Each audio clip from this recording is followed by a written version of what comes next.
오늘은 발묘 조장. 무슨 말입니까? 저도 찾아보고 알았어요. 저도 검색해보고 알았는데 발묘 조장이 음, 조급하게 급하게 일을 하다가 일을 거스르는 그런 것들을 표현할 때 사자성어로 발묘 조장. 공자가 했던 말이라고 하는데요. 공자의 원전에는 알묘 조장으로 이렇게 되어 있다고 하더라고요. 발묘 조장. 조급하게 일을 하다가 일을 그르칠 때 쓰는 말입니다. 혹시 모르니까 잘 기억해 두시면 수능에 나올 때 혹시나 나오면 저의 덕인 줄 알고 그렇게 보면 됩니다. 네, 발묘 조장. 급하게 일을 하다가 일을 그르칠 때 쓰는 말입니다. 사울은 하나님께 버림받았습니다. 그가 버림받은 이유는 자신의 자리에 왕의 자리, 왕의 역할을 하지 못했기 때문에 자신의 자리를 지키는 게 충성이에요. 어, 성경적 개념의 충성은 내가 목숨을 바쳐 충성하겠습니다 하잖아요. 그래서 막 죽을 때까지 싸우는 게 충성이 아니라 성경에서 말하고 있는 충성은 자기의 자리를 지키는 거예요. 그게 충성이에요. 나의 자리에서 나의 일을 하는 것. 그게 하나님께서 우리에게 말씀하신 충성입니다. 그래서 왕은 왕의 자리에서 왕의 역할을 하는 거고 제사장은 제사장의 자리에서 제사장의 역할을 하는 게 충성이에요.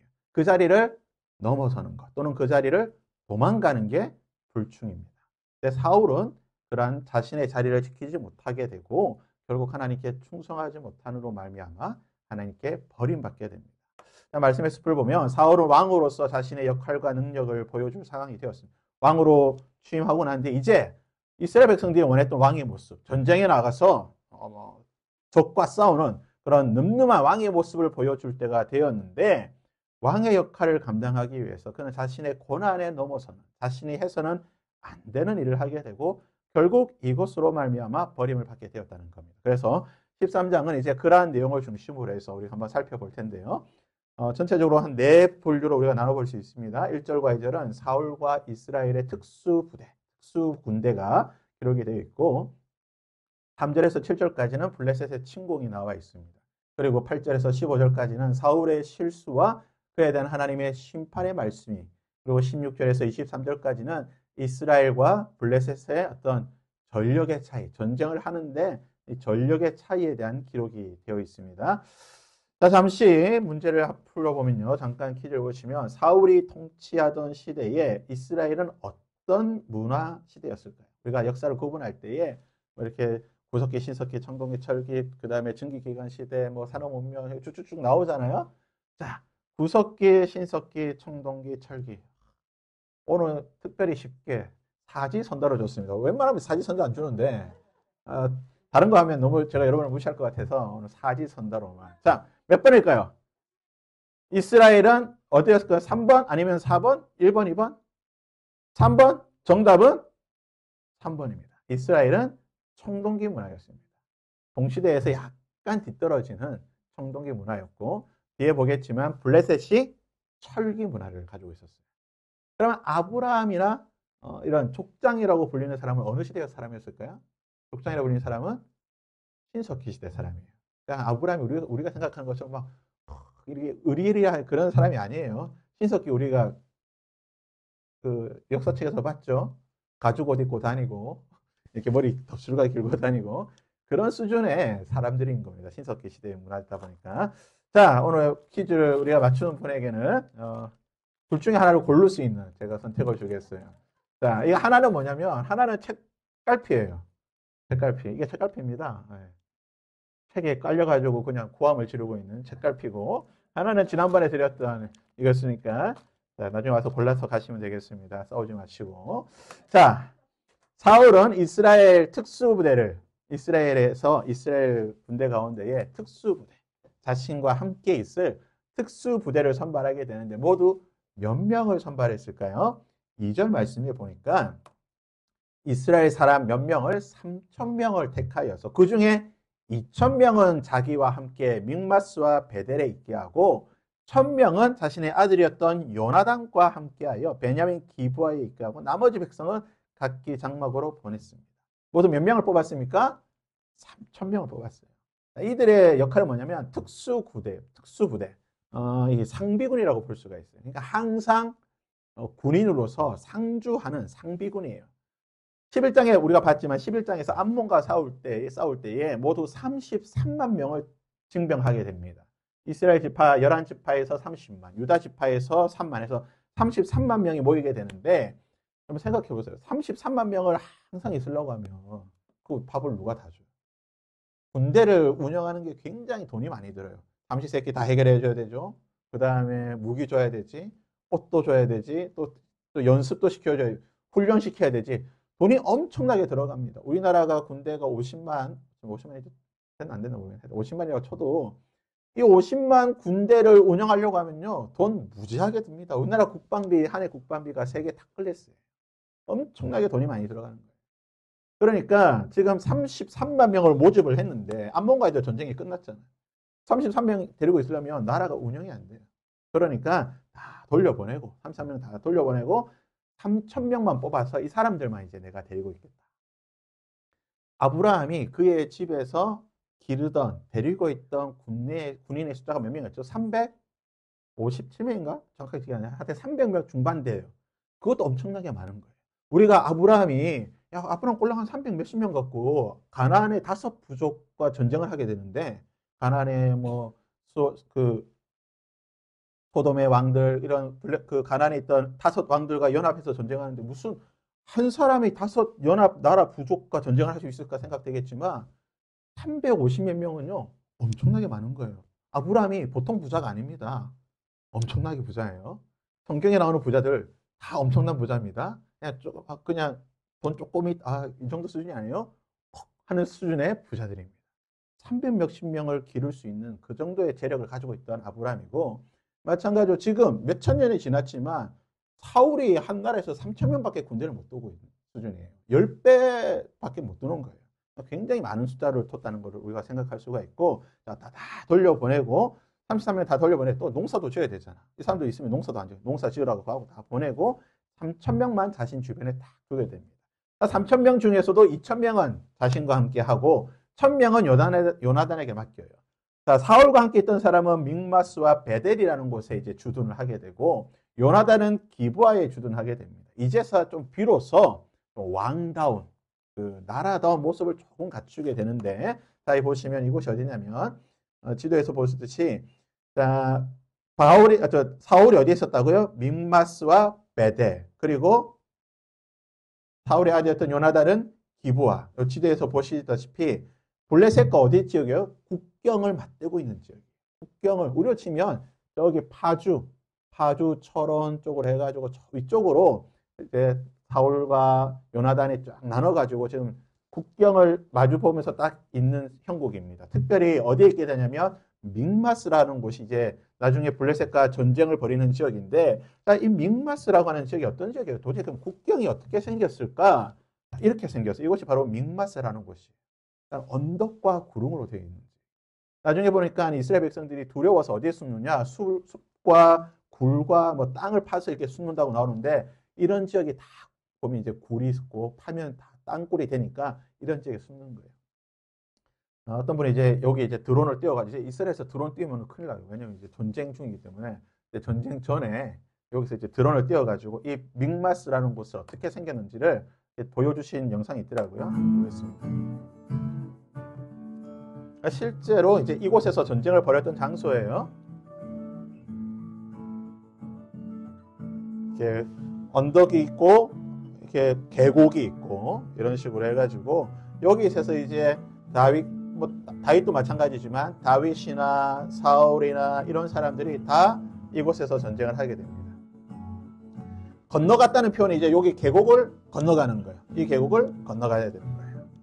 그러니까 뭐 바위도 있고 그렇죠. 나중에 이제 14장에 보면 나오겠지만 어느 바위의 이름도 있고 하게 되는 것을 보게 됩니다.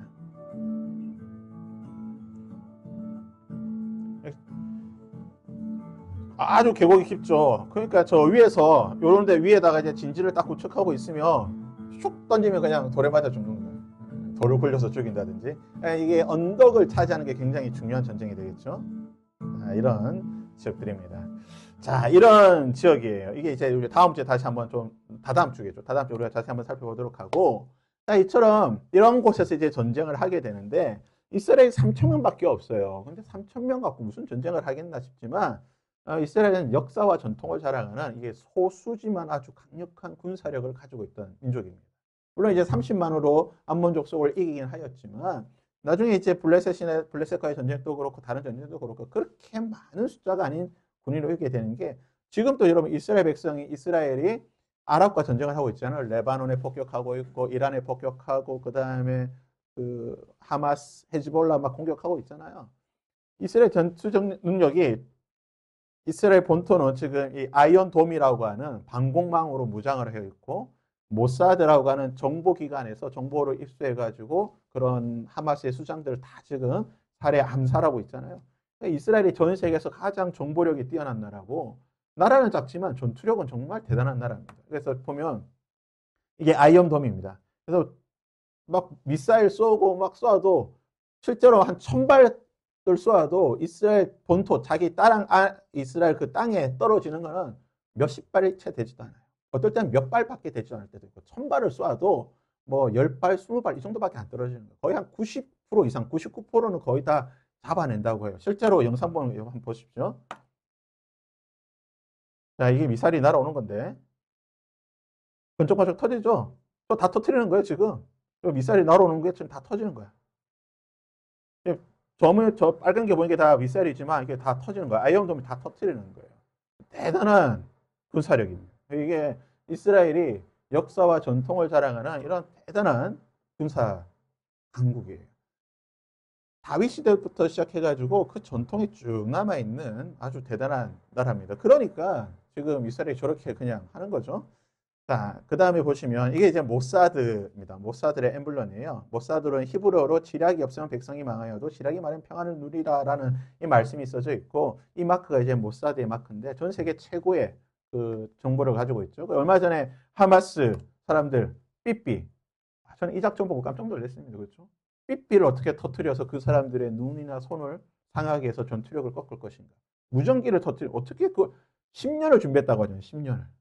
이 작전을 위해서 10년을 준비하고 외국 기업들 다 포섭해가지고 10년 만에 딱 했던 게 이 작전이거든요. 정말 대단한 이스라엘 사람들입니다. 이스라엘은 수천 년 동안 그게 그런 것 같아요.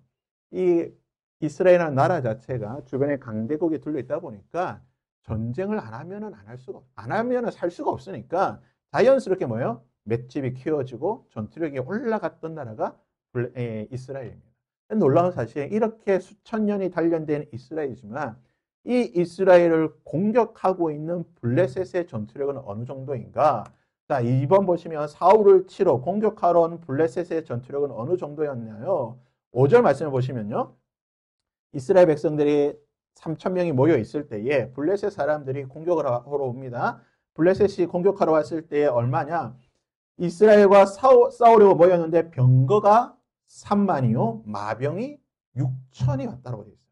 그 외에 이제 따라온 병사들이 해변에 모래같이 많았더라. 그들이 베다윈 동쪽 아까 보았던 믹마스에 진을 쳤다.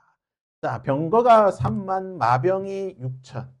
엄청나게 많아. 이스라엘 지금 3,000명 모여 있는데 마병만 6천이고 병거가 3만이었어요. 지금 병거와 마병은 그 당시 기준으로 최신식 무기예요. 그러니까 이스라엘은 뭐 이렇게 총을 쏜다라고 한다면 지금 저기에는 뭘 탱크를 가지고 토마호크 미사일이 날아오는 거고 탱크와 스텔스기를 동원해서 오는 거예요. 거기에 전투병까지 해변에 모래처럼 많은 군인들이 따라왔다는 거예요. 이 일이 언제 일어난 일인가? 사울 집권 2년 차에 일어난 일이에요. 성경에는 우리 본문 성경에는 사울의 나이 40세라고 되어 있는데 제가 이게 찾아보니까 히브리 원문에는 사울의 나이가 기록이 안 되어 있어요. 실제로 이제 히브리 원문을 이렇게 분해한 걸 보니까 직역하면 사울은 왕의 통치에서 1년의 아들이 되었다. 그러니까 사울이 통치한 지 1년이 되었다는 거예요. 그리고 그가 이스라엘을 2년 통치하였다. 그러니까 사울이 1년 통치하고 통치 2년째 되던 해에 이 일이 일어났다는 뜻이에요. 그러니까 히브리 원문에는 나이가 표시가 안 돼 있어요. 그러면 어떻게 지금 40세라고 성경에 나와 있는가? 히브리 원문은 없지만 이제 성경학자들이 다른 성경의 본문을 근거로 해서 아마 이때 사울이 나이가 40쯤 되지 않았을까라고 생각하는데 이것도 이제 의견이 갈려요. 왜냐하면 어떤 학자들은 사울의 나이가 아니다. 30세다라고 주장하는 학자도 있고 아니다. 지금 여러 가지 뒤에 성경의 구절들을 보게 되면 사울의 나이가 40세가 맞다라고 이야기를 하게 되는데 정확한 건 잘 모르겠어요. 왜냐하면 히브리 원문에는 없기 때문에 없어서 잘 모르지만 사울이 기름 받고 왕으로 확정되기가 사무엘에게 기름 부음 받고 왕으로 확정되기까지는 1년이고 왕으로 확정되고 나서 지금 버림받는 이 시기까지 2년이 걸렸다는 거죠. 2년인데 만약에 사울이 40년을 통치하고 그러니까 40세 왕이 되고 40년 통치하시면 80세인데 굉장히 오랫동안 장수한 거거든요. 그리고 성경에 보면 사울이 사무엘을 만나서 왕으로 부름받았을 때 우리가 보았지만 사무엘을 뭐라고 표현하면 사울에 대해서 준수한 청년이다라고 성경이 표현하고 있어요. 준수한 청년. 그 청년이라는 표현 자체가 40대에겐 쓰지 않는 표현이에요. 40대가 꽃중년도 아니고 꽃보다 청춘도 아니고 이게 40대 나이 많은 사람들에게 표현 쓰는 아니고 좀 젊어 보이는 20대와 30대쯤 되어 보이는 그런 젊은 사람들에게 쓰는 표현이거든요. 그래서 많은 성경학자들은 그래서 이게 사울이 30세라는 주장도 있고 40세라는 또 주장이 있어요. 의견이 갈리긴 하지만 저는 아마 30세가 좀 더 합리적이지 않을까라고 생각은 해요. 근데 또 다른 성경 본문에서는 또 40세가 더 합리적이라고 말할 수 있는 본문이 있기 때문에 이 연대 문제는 솔직히 조금 이렇게 헷갈리는 본문들이 조금씩 있긴 있습니다. 아무튼 오늘 본문에서는 사울이 40세에 왕이 되게 되는데 그렇다면 왜 블레셋이 뜬금없이 집권 2년차 된 지금 상비군 또 3,000명 있는 이 사울을 공격했는가? 이게 바로 이것 때문에 그래요. 두 번째 줄입니다. 요나단이 선빵을 날렸어요. 아들이 문제야. 아들에게 야 1,000명 따줘. 야 너 잘 지켜. 딴짓 하지 마. 거기 딱 기부하 가가지고 그게 잘 지키고 있으라고 했더니 요나단이 어떻게 합니까? 선빵을 날리죠. 블레셋에 가가지고 선빵 필승이라고 하잖아. 블레셋을 먼저 공격을 해버립니다. 본문에 나와 있지만 공격을 하게 되니까 블레셋이 어떻게 돼요? 뭐야 이거? 해서 전쟁이 벌어진 게 바로 오늘 전쟁이에요. 이 전쟁은 솔직히 말해서 요나단의 잘못이야. 요나단만 가만히 있었으면 전쟁은 안 일어났을 거예요. 괜히 요나단이 가가지고 그냥 찔러가지고 블레셋이 화가 나서 전쟁을 벌이게 되는데 본문에 블레셋의 마음에 이스라엘이 미움의 대상이 되었다. 미움바 되었다라는 표현이 나오는데 히브리 언어로 보면 니바시라는 말인데 이것은 뭐냐면 냄새 난다. 악취난다. 무슨 말이냐면 우리가 그 외국 사람이 우리나라한테 뭐라고 말해요? 마늘 냄새 난다 그러잖아.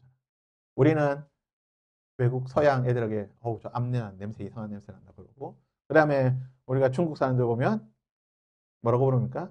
짱깨라고 부르고 이런 표현 쓰면 안 되겠지만 우리가 일본 사람들 뭐 쪽발이라 부르고 일본 사람들 우리를 뭐 조센징이라 부르고 이렇게 부르는 것처럼 상대방에 대해서 굉장히 비하하고 조롱하는 표현이에요. 그래서 미운 대상이 되었다는 것은 블레셋이 이스라엘을 엄청나게 조롱하고 비하하고 무시하는 표현입니다.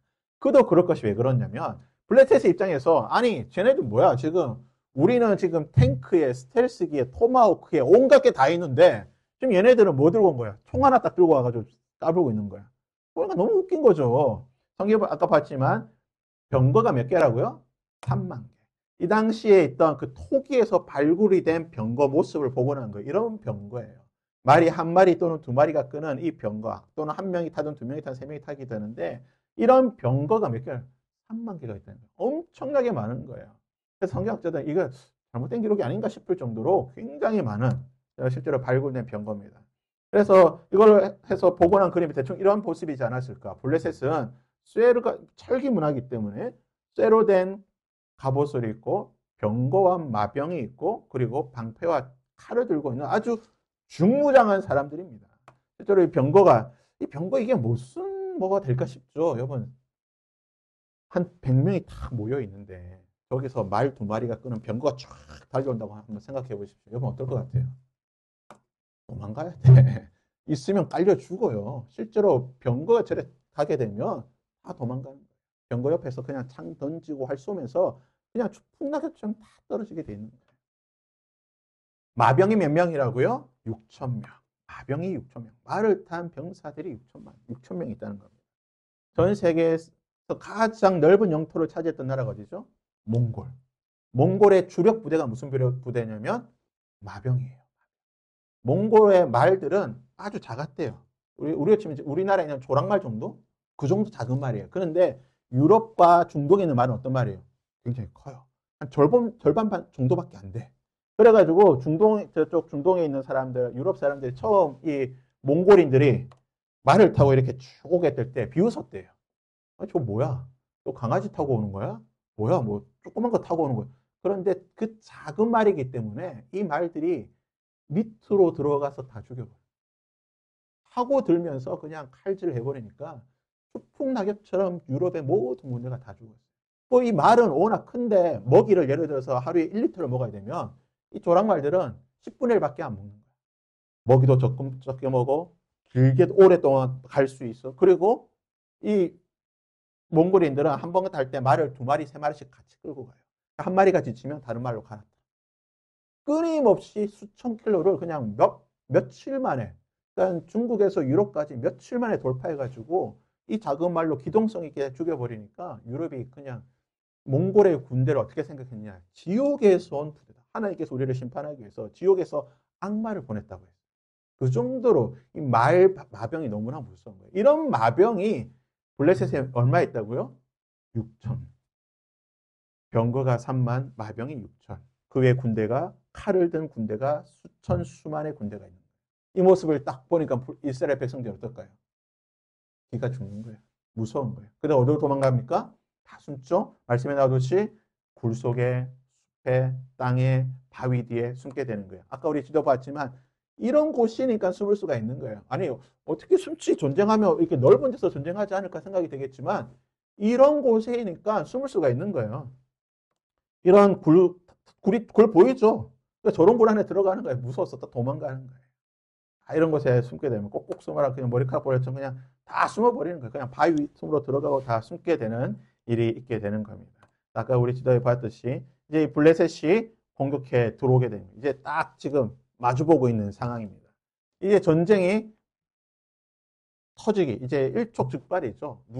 누가 하나 먼저 공격하냐에 따라서 전쟁이 이제 일어날 수 있는 상황에 이 상황에 지금 사울이 무엇을 하게 되느냐? 세 번째 문제죠. 사울이 하나님께 범죄를 하게 됩니다. 사울이 범죄했던 내용이 어떤 범죄냐? 13절과 14절에 보면 이렇게 기록하고 있어요. 사무엘이 사울에게 이르되 왕이 망령되이 행하였도다. 왕이 하나님 여호와께서 왕에게 내리신 명령을 지키지 않았습니다. 지금은 왕의 나라가 길지 못할 것이라 여호와께서 왕에게 명령하신 바를 왕이 지키지 아니하였다. 지금 사무엘이 사울에게 당신이 하나님께 범죄했다, 잘못했다. 그 내용이 뭐라고 말합니까? 망령되이 행하였다. 하나님의 명령을 지키지 않았다는 거예요. 하나님께서 말씀하신 말을 지키지 않았다. 망령되이. 이 망령되이 행하였다는 말이 무슨 말이냐? 히브리어로 보면 미련하다는 거예요. 그러니까 당신이 왕으로서 그리고 하나님의 백성으로서 하나님의 지도자로서 지혜롭지 못하고 너무나 어리석고 미련하게 행하였다는 거예요. 하나님의 명령을 지키지 않고 자신 마음대로 왕의 뜻대로 행했는데 그것이 너무 어리석고 미련한 일이었다라는 뜻입니다. 그렇다면 왜 사울이 이러한 결정을 하게 되었는가? 한번 이렇게 각 상황별로 타임라인을 한번 볼 텐데요. 블레셋 전쟁의 타임라인을 한번 보시면 사울이 이제 즉위한 지 2년이 됐어요. 33만 중에 다 돌려보내고 3천 명만 국경에 딱 두었어요. 그런데 요나단이 자신의 1,000명을 주었던 이 요나단이 게바에 있는 블레셋 수비대를 그냥 자신의 허락을 받았는지 안 받았는지 모르겠지만 아마 받지 않았던 것 같아요. 그냥 기습 공격을 해버린 거예요. 그냥 저쪽 블레셋이 도발을 했든지 어떻게 했든지 모르겠지만 그냥 기습 공격하니까 이스라엘이 길갈로 모이게 되고 블레셋은 믹마스에 모이게 되는데 블레셋에 있던 그 많은 무기들을 보게 되니까 이스라엘 백성들이 공포와 두려움에 휩싸이게 됩니다. 공포와 두려움에 휩쓸 때에 사울이 어떻게 했을까요? 사울은 첫 번째는 좀 지혜롭게 했을 겁니다. 분명히. 지금 가로 안에는 성경에 기록되어 있지 않지만 분명히 이렇게 했을 거예요. 사울이 사무엘에게 말했겠죠. 사무엘님, 지금 이런 일 때문에 지금 전쟁이 터지게 되었습니다. 당신이 우리를 위해서, 군대를 위해서 기도해 주시고 하나님의 은혜를 주십시오라고 이야기를 분명히 했을 거예요. 그러자 어떻게 하는가? 사무엘이 오케이, 내가 일주일 만에 가서 너희들을 위해서 축복해주고 이 전쟁이 하나님께로부터 온 전쟁이 될 수 있도록 기도해 주겠다 약속을 했는데 일주일을 기다렸지만 사무엘이 오지 않습니다. 무슨 일인지 오지 않아요. 왜 오지 않았는지는 우리가 좀 다시 한번 생각해 봐야 되겠지만 아무튼 오지 않게 되다 어떻게 됩니까? 일주일 동안 오지 않게 되고 사무엘은 오지 않음으로 인해 백성과 군대가 동요하게 돼요. 다 떠납니다. 3,000명 중에 다 도망가게 되고 600명만 남게 돼요. 그러자 어떻게 됩니까? 사울이 안 되겠다. 나라도 지금 하나님께 제사를 드려서 하나님의 뜻을 구하고 하나님의 은혜를 구해야 되겠다 해가지고 왕으로서 할 수 없는 왕으로서는 해서는 안 되는 제사장의 역할을 하게 되는 거예요. 제사를 드리게 되죠. 사무엘이 집례를 해야 되는 것을 본인이 하게 되는 거예요. 근데 참 성경 보면 이런 일이 많죠. 어떻게 보면 하나님은 이게 드라마를 써도 아마 하나님 재밌게 잘 쓰실 것 같아요. 딱 제사가 끝나자마자 어떻게 됩니까? 사무엘이 짠. 이게 보면 사무엘이 좀 숨어 있던 것 같아요. 야, 쟤 하나 안 하나? 야, 보고 와봐. 만약에 제 제사 드리는 나한테 말해. 짠 갔는지 어쨌는지 모르겠지만 아무튼 제사가 딱 끝나자마자 사무엘이 짠 나타나서 뭐 하는 거야? 이렇게 하는 거죠. 자, 그러면 왜 사무엘은 바로 길갈로 가지 않았을까요? 자, 사무엘은 어디 있었냐면 이 라마라는 곳에 있어요. 라마. 원래 사무엘이 사역했던 지역이잖아요. 라마, 실로 요 지역이 다 사무엘이 있던 지역이고 이 길갈이에요. 지도상으로 보면 그렇게 먼 지역이 아니에요. 한 하루 이틀 정도면 갈 수 있는 거예요. 늦어도 3일이면 갈 수 있어요. 그렇기 때문에 사무엘이 내가 일주일 안에 가겠다 시간을 줬던 건데 이 가까운 거리를 사무엘이 일주일 동안 오지 않았다는 거예요. 왜 오지 않았을까요? 자, 그럼 이제 사울의 입장에서 우리 한번 생각해 봅시다. 모든 상황을 사울은 알렸어요. 일단 사울은 독단적으로 했던 게 아닙니다. 사무엘에게 말해줬어요. 지금 우리 전쟁 나게 생겼으니까 당신이 오셔야 됩니다. 예전에는 우리가 언약궤를 가져왔지만 이제 당신이 와서 우리를 기도해 주십시오. 제사 드려 주시고 하나님의 뜻을 구해 주시고 하나님의 은혜를 주십시오. 사무엘에게 요청했어요. 잘했죠. 똑바로 잘한 거예요. 전쟁을 하기 앞서서 하나님의 뜻을 구했습니다. 일주일이나 기다렸어요. 먼 거리도 아니야. 하루 이틀만 올 수 있는 거리이기 때문에 일주일은 충분히 기다립니다. 본인 입장에서는 너무나 충분히 기다린 시간이에요. 근데 일주일 동안 오지 않았어요. 하루가 지나고 이틀이 지나고 3일이 지나고 백성들 사이에 동력이 일어났겠죠. 야, 올 거야. 기다려봐. 좀 더 기다려봐. 또 도망가는 거야. 기다려봐. 또 몇십 명 도망가고 내일이면 올 거야. 또 도망가고. 이게 일주일이 됐습니다. 2,000명. 사울 요나단까지 있던 거 하면 3,000명이 600명으로 줄어들었어요. 지금 앞에는 수많은 병거와 마병과 사람들이 쫙 있는 아까 봤지만 계곡 사이로 눈에 보이는 거예요. 지금 저쪽 편에 보여요. 지금. 근데 자기는 다 도망가고 사무엘은 오지 않아요. 사울의 입장에서 어떻게 해야 될까? 만약에 여러분이 사울이라고 한다면 만약에 여러분이 사울의 입장이라고 한다면 여러분 같으면 어떻게 했을 거예요? 일주일이면 안식일이 한 번 지나는 거거든요. 여러분 같으면 어땠을 것 같아요? 나는 믿음이 좋아서 난 더 기다릴 거야. 그럴 것 같아요? 제가 장담하는데 열에 9은 그렇지 못할 거예요. 사울과 같은 결정을 하게 될 거예요. 아니면 그 전에라도 알 수 있을 거야. 야, 지금 죽게 생겼는데 지금 내가 똥줄이 급한데 무슨 말이야? 야, 빨리 제사 드리자. 막 그렇게 하지 않았을 거예요. 우리는 지금 다 결과를 보고 우리 입장에서 사무엘을 비판하고 있지만 사울의 입장에서는요. 정말 하루하루가 1분 2초가 뭐야? 피 말리는 시간이에요. 지금 몇 번을 아마 보내지 않았을까요? 전령대. 야, 사업 좀 빨리 가서 오라고 해. 가서 모셔와. 몇 번이나 했을 거예요. 하지만 사무엘이 늦게 오고 그로 말미암아 이 초조한 가운데 결국은 기다리지 못하고 제사를 드리게 되죠. 하나님의 뜻을 한번 보겠습니다. 하나님은 무슨 마음으로 하셨을까요? 하나님의 뜻은 이거예요. 전쟁은 누구에게 속했다? 하나님에게 속한 거예요. 지금 네가 보고 있는 블레셋 3만의 병거 6천 칼로 무장한 사람들 겁낼 필요 없다. 내가 전쟁 막아주지 않느냐. 여러분 이스라엘 백성들이 출애굽했을 때의 상황을 한번 떠올려볼까요? 어땠죠? 출애굽했을 때 뒤에서 바로의 군대가 쫓아왔죠. 그 사람들도 병거 타고 왔어요. 창 들고 화살 들고 병거 타고 이스라엘 백성들 뒤에 쫓아왔어요. 성경에 보면 어떻게 되어 있습니까? 하나님의 불과 구름 기둥이 하나님께서 보내신 그 기둥이 하나님과 바로 군대 사이에 있어서 들어오지 못하도록 어떻게 하셨다? 막아주셨다. 하나님이 막아주셨어요. 막아주는 동안 이스라엘 백성들이 여유 있게 홍해를 건너고 출애굽을 완성하게 된 거예요.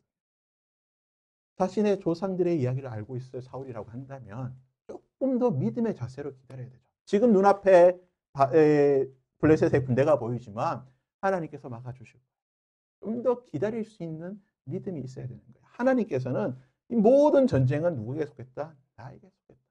이 전쟁은 창과 칼로 싸우는 게 아니야. 나의 말 한마디면 이 전쟁은 끝나는 거니까 주변 상황에 흔들리지 말고 나만 바라보고 믿고 의지하기를 하나님께서 원하셨던 거예요. 그래서 뭐라고 말합니까? 나의 마음에 합한 자를 내가 찾는다. 내가 원하는 사람은 주변 상황에 흔들리는 사람이 아니라 어떤 상황이든지 나의 말을 믿고 나를 의지하고 바라보는 그 한 사람을 나는 찾고 있다. 사울은 그 하나님의 원하시는 그 마음에 합한 자가 되지 못했던 거죠. 그렇게 되면 어떻게 됩니까? 자기의 분수를 지키지 못하고 자기가 해서는 안 되는 제사까지 드리게 되는 제사장의 역할을 하게 되는 거예요. 그래서 우리가 많은 경우에 어떤 하나님의 일을 할 때에 우리가 좀 생각해야 될 게 뭐냐면 나의 템포는 나의 템포가 아닌 하나님의 템포, 하나님의 시간, 하나님의 어떤 그런 뭐라고 할까요? 그 상황에 우리가 맞춰가야 되는 거예요. 그 하나님의 때를 찾고 하나님의 때를 구하고 하나님의 방법을 구하면서 기다릴 수 있는 지혜가 있어야지. 아, 지금 하나님 내 생각에는 지금이에요, 하나님. 지금 하셔야 되는데요. 하나님 지금 사무엘이 와야 되는데요. 일주일 뒤가 아니라 내일 당장 와야지 도망가는 600명을 내가 말리지. 하나님 지금 오셔야 되는데요. 그건 사울의 입장이에요. 하나님의 입장에서는 일주일 뒤든 한 달 뒤든 하나님께서 중요한 게 아니에요. 하나님께서 막아주신다니까요. 생각해 보세요. 지금 일주일 동안 블레셋이 기다려줬잖아. 이것도 하나님께서 막아주신 거예요. 지금 전쟁하러 온 사람들이 지금 말 3만 마리, 병거가 3만 개니까요. 3만에 6천, 3만 6천 마리예요, 말이. 말 3만 6천 마리의 그 사력값만 해도 얼만데. 일주일을 기다렸잖아요, 일주일을. 이게 상식적으로 이해가 됩니까? 전쟁하러 왔으면 당장 전쟁해야지. 야, 기다려. 죽이러 갈게. 이렇게 해야 되는데 일주일 기다렸던 거예요. 그건 누가 해준 일입니까? 하나님께서 막아주신 거예요. 하나님을 믿고 기다려야 되는데 그걸 못 기다리고 나의 템포에 그냥 하나님의 역사를 맞추려고 하니까 모든 것이 어긋나는 일이 일어나는 거예요. 자, 마지막 4번. 이스라엘에 없던 기술자들이 있습니다. 어떤 기술자가 없었습니까? 19절을 보니까 그때 이스라엘 온 땅에는 뭐가 없다고요? 철공. 철을 다루는 기술자가 없었다. 이는 블레셋 사람들이 말하기를 히브리 사람이 칼이나 창을 만들까 두렵다 하였습니다. 철공. 지금은 지금 뭡니까? 대장장이. 스미스가 없다는 거예요. 대장장이야. 철을 다루는 기술자가 없었어요. 블레셋을 비롯하니 해양 문화는 당시의 철기 문화였고 이스라엘과 가나안 땅 문화는 육지 문명은 청동기 문화였어요. 우리가 알고 있듯이 청동기와 철기가 붙으면 누가 이깁니까? 당연히 철이 이기는 거예요. 북칼로 딱 치면은 청동기 구리는 그냥 찌그러지고 그냥 날아가는 거고 철이 이기는 겁니다. 이 당시 기준으로 철기 문명은 최첨단 문명이에요. 그래서 블레셋이 자신들의 기술이 유출되는 것을 극도로 꺼렸습니다. 그렇기 때문에 이스라엘에게는 뭘 안 가르쳐줘요? 철을 다루는 법을 안 가르쳐줘요. 철을 다루는 법의 가장 중요한 건 뭐냐면 불의 온도를 다루는 거거든요. 구리가 녹아서 만들어지는 온도와 철이 녹아서 만들어지는 온도가 다르기 때문에 불을 다루는, 불을 얼만큼 온도까지 지펴야 되는 이 기술이 핵심인데 이걸 안 가르쳐줘요. 그러니까 이스라엘 사람들은 어떻게 한다고요? 자신들에게 있는 철, 농기구 이런 것들을 수리하기 위해서 어디에 가야 됩니까? 블레셋에 가야 돼요. 우리나라 치면 어떤 거라고 볼 수 있냐면 우리나라가 지금 미국의 스텔스 전투기를 받아왔어요. 랩터 21 그 랩터를 가져왔어요. 가져오는 건 좋지만 그 무기를 우리는 다룰 수가 없어요. 그걸 정비하고 수리하는 건 누가 할 수 있느냐? 미국만 할 수 있어요. 미국이 어떤 나라한테도 그 기술을 안 가르쳐줘. 왜냐?